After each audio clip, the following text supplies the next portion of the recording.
নমস্কার, আমি আচার্য সোমনাথ শাস্ত্রী। সামনেই নতুন বছর 1432 সাল। তো বাংলা নতুন বছরের সবাইকে শুভেচ্ছা। তো সবার নতুন বছর খুব ভালো কাটুক। তো এবারে আমরা সবাই একটা আগ্রহের মধ্যে থাকি যে নতুন বছরে আমাদের রাশিফল কেমন যেতে চলেছে বা কেমন যাবে আমাদের নতুন বছরটা। তো এইগুলো আমাদের সবার একটা আগ্রহ থাকে। তো আজকে আমি যে রাশিফলটা নিয়ে আলোচনা করবো সেটা হচ্ছে বৃশ্চিক রাশির জাতক জাতিকাদের ক্ষেত্রে নতুন বছর 1432 সাল কেমন যেতে চলেছে এটা আমি আলোচনা করব বিস্তারিত। যাওয়ার পূর্বে অবশ্যই এখন অবধি যারা আমার চ্যানেলটি সাবস্ক্রাইব করেছেন সবাইকে ধন্যবাদ। যারা চ্যানেলটি সাবস্ক্রাইব করেনি প্লিজ আপনারা চ্যানেলটি সাবস্ক্রাইব করে নেবেন এবং ভিডিওটি ভালো লাগলে অবশ্যই লাইক এবং শেয়ার করে দেবেন। এবার আমরা বিস্তারিত আলোচনা করব। বৃশ্চিক রাশির জাতক জাতিকাদের ক্ষেত্রে কিন্তু চন্দ্র বৃশ্চিক রাশিতে মানে হচ্ছে চন্দ্র বৃশ্চিক রাশিতে নিচস্ত। তো সেই বৃশ্চিক রাশির জাতক জাতিকাদের ক্ষেত্রে নতুন বছর কেমন যেতে চলেছে। ফার্স্ট হচ্ছে শনিদেব শিফট করেছে, আপনারা নিশ্চয়ই অনেকেই শুনেছেন। শনিদেব শিফট করেছে, শিফট করে আপনার মার্চ মাসের 29 তারিখে আপনার রাশির 5th হাউসে শনিদেব গেছে। আপনার রাশির 5th হাউসে শনিদেব গেছে। এই যে 5th হাউসে শনিদেব গেছেন, এটা কেমন ধরনের আপনাদের মধ্যে প্রতিক্রিয়া আসবে। 5th হাউস থেকে কী কী আসে? 5th হাউস থেকে আসে আপনাদের ক্রিয়েটিভিটি, 5th হাউস থেকে আসে হায়ার স্টাডি, 5th হাউস থেকে আসে আপনাদের যারা ক্রিয়েটিভ লাইনে আছেন এবং তার সাথে সন্তান। সব থেকে ইম্পর্টেন্ট একটা জায়গা সেটা হচ্ছে সন্তান আসে কিন্তু 5th হাউস থেকে এবং তার সাথে প্রেম ভালোবাসা আসে 5th হাউস থেকে। সেখানে শনিদেব বসে আছেন। মার্চ মাসে 29 তারিখে শনিদেব গেছেন, সেখান থেকে 2.5 বছর শনিদেব ওই ঘরটায় থাকবেন। আপনাদের কেমন যাবে এই 5th হাউসে? যেহেতু শনিদেব এখানে একটা গেছেন, তো সেই জায়গাতে কিন্তু এই জায়গাগুলো কিছু কিছু ডিস্টার্ব আপনাদের আসবে। যারা ক্রিয়েটিভিটি লাইনের সাথে যুক্ত আছেন তা আপনাদের মধ্যে দেখবেন কিছু না কিছু একটা কারণবশত কিছু না কিছু একটা ভুলভ্রান্তি হওয়ার সম্ভাবনা প্রবল, সেটা আমি দেখতে পাচ্ছি। সন্তানের জায়গায় কিন্তু একটা ডিস্টার্ব আমি দেখতে পাচ্ছি।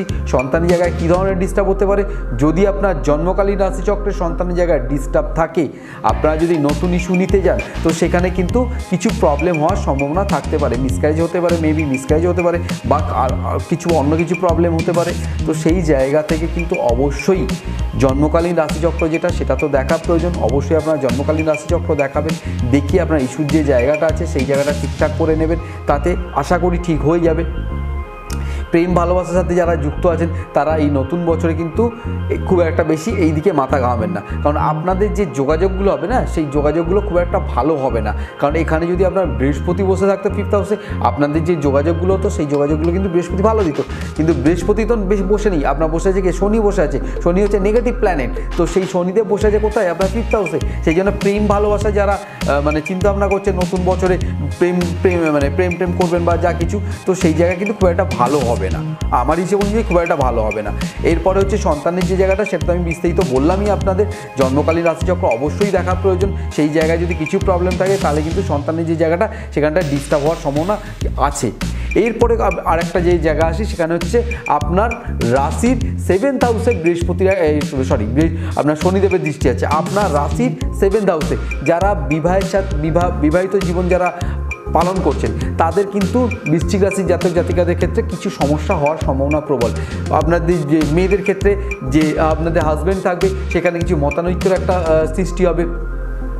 আপনাদের ছেলেদের ক্ষেত্রে যে ওয়াইফ থাকবে একটা মতানৈক্যের সৃষ্টি হবে। এই ধরনের কিন্তু একটা প্রবলেম হওয়ার সম্ভাবনা প্রবল।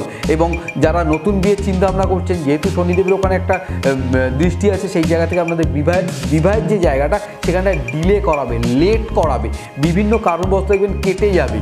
যোগাযোগ আসবে কিন্তু লাস্ট মুহূর্তে গিয়ে যোগাযোগ কেটে যাবে, বিভিন্ন কারণবশত যোগাযোগ কেটে যাবে। তো এই ধরনের প্রবলেম কিন্তু আপনাদের একটা হবে। যারা বিজনেসের সাথে যুক্ত আছেন তাদের ক্ষেত্রেও কিন্তু একটা অবস্ট্যাকেল, একটা বাধা কাজ করবে। কিন্তু যারা পার্টনারশিপ ব্যবসার মধ্যে যুক্ত আছেন তাদের ক্ষেত্রে কিন্তু সেই অর্থে অতটা সমস্যার মধ্যে আপনারা পড়বেন না। আপনাদের বিজনেসের জায়গা কিন্তু গ্রোথ নেবে, আমার হিসেবে অনুযায়ী আপনাদের বিজনেসের জায়গায় গ্রোথ নেবে, বিজনেস ভালো হবে। যারা পার্টনারশিপ ব্যবসার সাথে যুক্ত আছেন, যারা সিঙ্গেল ব্যবসা করছেন তাদের কিন্তু বিজনেসের জায়গায় একটা অবস্ট্যাকেল কাজ করবে। আপনাদের এক্সপেকটেশন অনুযায়ী কিন্তু আপনাদের ইনকামের যে জায়গাটা সেই জায়গাটা একটা ডিস্টার্ব দেবে নতুন বছরে। এরপর আমরা আপনাদের জন্মকালীন রাশিচক্রে বৃহস্পতি কোথায় আছে? বৃহস্পতি আপনার জন্মকালীন রাশিচক্রে বসে আছে 8 হাউস। 8 হাউস কিন্তু খুব ইম্পর্টেন্ট একটা জায়গা। 8 হাউস থেকে আসে ভারী রোগ, 8 হাউস থেকে আসে অ্যাক্সিডেন্ট, 8 হাউস থেকে যারা আধ্যাত্মিকতার সাথে যুক্ত আছেন 8 হাউস তাদের জন্য, আর যারা রিসার্চমূলক কর্মকাণ্ডের সাথে যুক্ত আছেন তাদের জন্য, যারা রিসার্চমূলক কর্মকাণ্ডের সাথে যুক্ত আছেন এবং বিভিন্ন মানে অনেক দিন ধরে এই বা পিএইচডি লেভেলে যে সমস্ত স্টুডেন্ট যারা আছেন তারা বিভিন্ন দিক থেকে থিসিস জমা করছিলেন, কোনো কারণবশত কেটে যাচ্ছিল, হচ্ছিল না, তো সেই জায়গা থেকে কিন্তু যেহেতু বৃহস্পতি আপনার রাশির অষ্টমে বসে আছে, এখন কিন্তু এই জায়গাটা আপনাদের সাকসেস হবে। যারা রিসার্চের সাথে যুক্ত আছেন বিভিন্ন জায়গা থেকে আপনারা সাকসেস পাচ্ছিলেন না, তো সেই জায়গা থেকে আমার হিসেব অনুযায়ী কিন্তু আপনাদের সাকসেসের জায়গাটা বৃহস্পতি তৈরি করে দেবে নতুন বছরে। হ্যাঁ, জন্মকালীন রাশিচক্রটা দেখা প্রয়োজন। দশা অন্তর্দশা যদি আপনাদের খুব স্ট্রং থাকে, ট্রানজিট আপনার পারমিট করছে, সেই জায়গা থেকে কিন্তু এটা আপনাদের জন্য যারা রিসার্চমূলক কর্মকাণ্ডের সাথে যুক্ত আছেন তাদের জন্য ভালো সময়। যাদের ভারী রোগ, যারা খুব কষ্ট পাচ্ছিলেন রোগে, তাদের জন্য কিন্তু আস্তে আস্তে আপনারা কিন্তু রোগ থেকে কিছুটা হলেও রিকভারি পাবেন। আমি বলছি না পুরো সেরে যাবে, জন্মকালীন রাশিচক্র দেখা প্রয়োজন, আমি বলছি না পুরো সেরে যাবে, কিন্তু আগের থেকে আপনারা অনেকটা ভালো থাকবেন। যারা হসপিটালাইজড আছেন, হসপিটালে ভর্তি আছেন বিভিন্ন রোগের বশত, আপনারা যারা নার্সিংহোমে আছেন তারা দেখবেন এই নতুন বছরে কিন্তু ওখান থেকে মুক্তি পাবেন, আপনাদের ছেড়ে দেবে এবং আপনাদের যে রোগের যে জায়গাটা সেটা অনেকটাই ভালো হয়ে যাবে এবং আপনারা ঘরে আসবেন। এটা একটা আপনাদের জন্য যথেষ্ট ভালো একটা দিক। যারা বিদেশ যাওয়ার জন্য চিন্তাভাবনা করছেন নতুন বছরে, বৃশ্চিক রাশি জাতক জাতিকাদের কথা বলছি, যারা বিদেশ যাওয়ার চিন্তাভাবনা করছেন, আপনারা নির্ভাবনায় বিদেশ যান, আপনারা বিদেশে কিন্তু সাকসেস পাবেন। সবসময় কিন্তু মেন রাশিচক্রটা দেখা প্রয়োজন এবং আপনার ট্রানজিট পারমিট করছে, সেই জায়গা থেকে আপনাদের ভালো। আপনাদের বিদেশে কিন্তু একটা সুযোগ আমি দেখতে পাচ্ছি। আপনার দ্বাদশে যেহেতু বৃহস্পতি আছে, বৃহস্পতি যে দ্বাদশ স্থান আছে বিদেশ, তো সেই জায়গা থেকে আপনাদের বিদেশে কিন্তু একটা সাকসেসের যে আমি দেখতে পাচ্ছি এবং বিদেশে গেলে আপনারা কিন্তু সাকসেস হয়ে যাবেন। এবং এর সাথে যেটা হবে, বৃহস্পতি দ্বাদশে বসে আছে, কিছু দ্বাদশে দৃষ্টি আছে, তো সেখানে কিছু ব্যয় করাবে বৃহস্পতি, কিছু ব্যয় করাবে। বৃহস্পতি কী ধরনের ব্যয় করাবে? আপনাদের কিন্তু যে কোনো শুভ কাজে বৃহস্পতি ব্যয় করবে। হয়তো কারোর মেয়ের বিয়ে হচ্ছে না, সেখানে আপনি টাকা ডোনেশান করলেন, কোনো মন্দিরে আপনি নতুন মন্দির হচ্ছে সেখানে আপনি টাকা ডোনেশান করলেন, এই সব পারপাসে কিন্তু বৃহস্পতি আপনাদের কোনো একটা স্থাবর সম্পত্তি কিনলেন, সেখানে আপনার টাকা পয়সা ব্যয় হলো, এই সব পারপাসে গঠনমূলক কাজে কিন্তু আপনাদের ব্যয় হবে। আপনাদের কিন্তু বাজে খরচা বৃহস্পতি করাবে না, কারণ বৃহস্পতি শুভ প্ল্যানেট, বৃহস্পতি কিন্তু বাজে খরচা করায় না। এরপরে আমরা আসবো যেটা, সেটা হচ্ছে শনিদেবের একটা কিন্তু আপনাদের দৃষ্টি আছে কোথায়? একাদশে। একাদশে শনিদেব ভালো, বা একাদশে শনিদেব, একাদশ ঘর হচ্ছে আপনার রাশি শনিদেবের মিত্র গৃহ, সেখানে শনিদেবের দৃষ্টি আছে। আপনাদের নতুন বছরে আয় উন্নতি ভালো রকমভাবে বাড়বে, আয় উন্নতি কিন্তু আপনাদের বৃদ্ধি পাবে, যথেষ্ট রকমভাবে আপনাদের আয় উন্নতি বৃদ্ধি পাবে নতুন বছরে। অবশ্যই একটু দেখে নেবেন, ছকগুলো একটু দেখিয়ে নেবেন। কর্মক্ষেত্রে আপনাদের কেতু বসে আছে, কর্মক্ষেত্রে একটু গুপ্ত শত্রু দ্বারা চক্রান্ত হবে, কারণ আপনার কর্মক্ষেত্র ডেভেলপ হবে, ডেভেলপ হলে আপনার ফিনান্সিয়াল স্ট্রাকচার ডেভেলপ হবে, তখন কর্মক্ষেত্রে আপনার কিন্তু শত্রু তৈরি হবে, কারণ কেতু আপনার 10th হাউসে বসে আছে, সেই জায়গা থেকে আপনার শত্রু তৈরি হবে, গুপ্ত শত্রু, যারা আপনার ব্যাক সাইডে ক্ষতি করার চেষ্টা করবে, সামনে আপনার সাথে খুব ভালোভাবে বিহেভিয়ার করবে।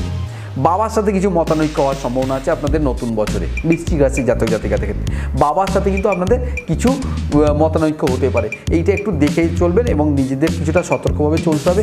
বাক্যস্থানে, আপনার বাক্যস্থানে বৃহস্পতি বসে আছে, বৃহস্পতির একটা দৃষ্টি থাকবে, শনিদেবের একটা দৃষ্টি থাকবে। কথাবার্তার মধ্যে আপনারা যেটা বলবেন সেটা, যেহেতু বৃহস্পতি দৃষ্টি আছে, অনেক মার্জিত কথাবার্তা হবে এবং তার সাথে শনিদেবের দৃষ্টি, মানে শনিদেবের একটা দৃষ্টি আছে, কথাবার্তার মধ্যে মাঝে মাঝে কিন্তু একটু ক্যাটক্যাটে ভাব, একটু পোলাইট ভাবটা কম থাকবে, একটু পোলাইট ভাবটা কম থাকবে, সেটাকে একটু নিজেদেরকে ঠিক করে নিতে হবে। সব কিছু রেমেডি দিয়ে সব কিছু কিন্তু হয় না কাজ, কিছুটা নিজেকেও কন্ট্রোল করতে হয়, কন্ট্রোল করবেন। আশা করি আপনার অনেকটা নতুন বছর ভালো কাটবে। কিছু কিছু জায়গায় একটু ডিস্টার্ব আছে, আপনার যেমন রাশির 4th হাউসে রাহু আসবে, আপনার রাশির 4th হাউসে রাহু আসবে মানে একটু পারিবারিক দিক থেকে একটু অশান্তি তৈরি করবে, উটকো কিছু ঝামেলা দিয়ে দেবে, পরিবারের মধ্যে উটকো ঝামেলা চলে আসবে, পারিবারিক দিক থেকে কিছু অশান্তি আসবে, এই জায়গাগুলো একটু ঠিকঠাক করবেন। তবে হ্যাঁ, বৃহস্পতির কিন্তু আপনার 4th হাউসে একটা দৃষ্টি আছে, 4th হাউসে যেহেতু বৃহস্পতির একটা দৃষ্টি আছে, সেই জায়গা থেকে কিন্তু আপনাদের কোনো ভূমি হতে পারে, ফ্ল্যাট হতে পারে, স্থাবর সম্পত্তির একটা যোগ, রাহু বসে আছে, কোনো